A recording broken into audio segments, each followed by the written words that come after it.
with the photographer by Stephen Leacock. I want my photograph taken, I said. The photographer looked at me without enthusiasm.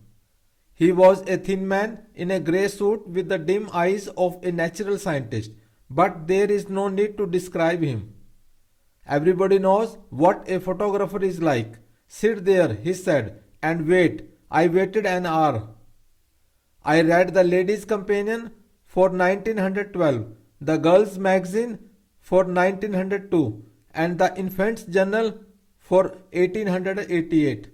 I began to see that I had done an impertinent thing in breaking in on the privacy of this man's scientific pursuit with a face like mine. After an hour, the photographer opened the inner door. Come in, he said severely. I went into the studio.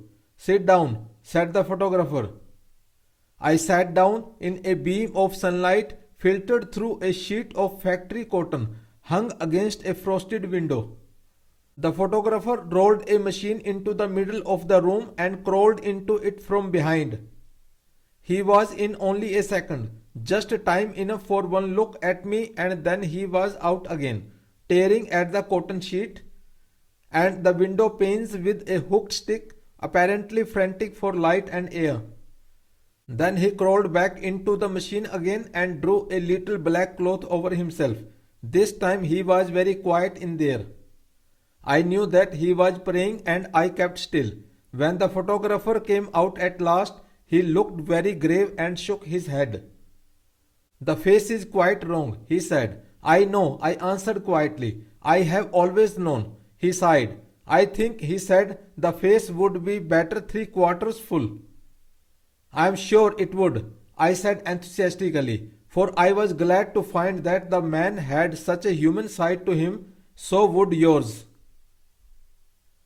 In fact, I continued, how many faces one sees that are apparently hard, narrow, limited, but the minute you get them 3/4 full, they get wide, large, almost boundless in.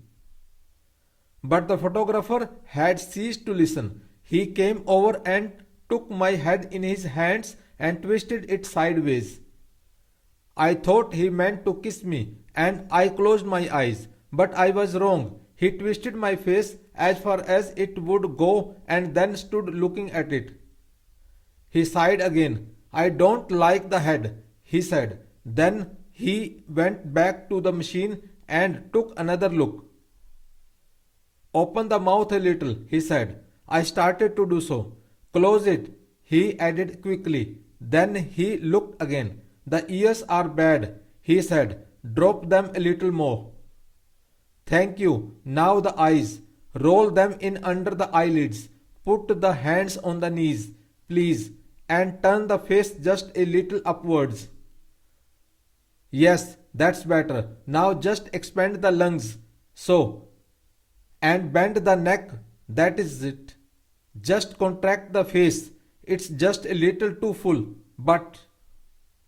I swung myself round on the stool. Stop, I said with emotion, but I think with dignity. This face is my face. It is not yours. It is mine.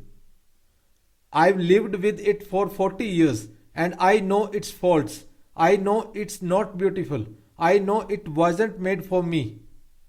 But it's my face, the only one I have. I was conscious of a break in my voice, but I went on, such as it is. I've learned to love it. And this is my mouth, not yours. These ears are mine, and if your machine is too narrow, here I started to rise from the seat. Snick, the photographer had pulled the string. The photograph was taken. I could see the machine still shaking from the shock. I think, said the photographer with a pleased smile, that I caught the features just in a moment of animation. So, I said bitingly, features? You did not think I could animate them, I suppose. But let me see the picture. Oh, there is nothing to see yet, he said. I have to develop the negative first. Come back on Saturday and I'll let you see a proof of it. On Saturday, I went back. The photographer beckoned me in. I thought he seemed quieter and graver than before. I think too there was a certain pride in his manner. He unfolded the proof of a large photograph, and we both looked at it in silence. Is it me? I asked. Yes, he sighed quietly. It's you. And he went on looking at it. The eyes, I said hesitatingly, don't look very much like mine. Oh no, he answered. I have retouched them. They come out splendidly, don't they? Fine, I said, but surely my eyebrows are not like that. No, said the photographer with a momentary glance at my face. The eyebrows are removed. We have a process now for putting in new ones. You'll notice here we have applied it to carry the hair away from the brow. I don't like the hair low on the skull. What about the mouth? I said, with a bitterness that was lost on the photographer. Is that mine? It's adjusted a little, he said. Yours is too low. I found I couldn't use it. The ears, though, I said, strike me as a good likeness. They are just like mine. Yes, said the photographer thoughtfully. That is so, but I can fix that all right in the print. We have a process now for removing the ears entirely. I'll see if.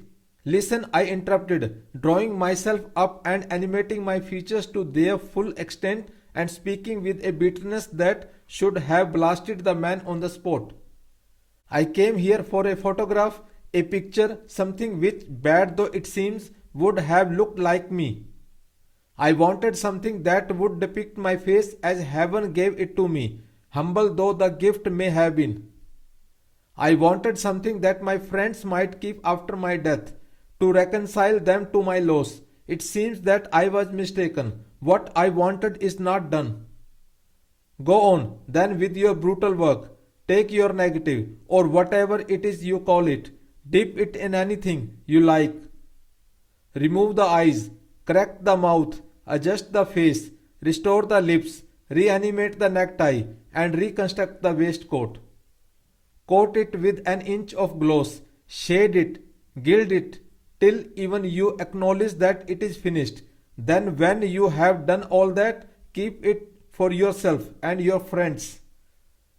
They may value it. To me it is but a worthless trifle. I burst into tears and left, adapted from behind the beyond. Thank you.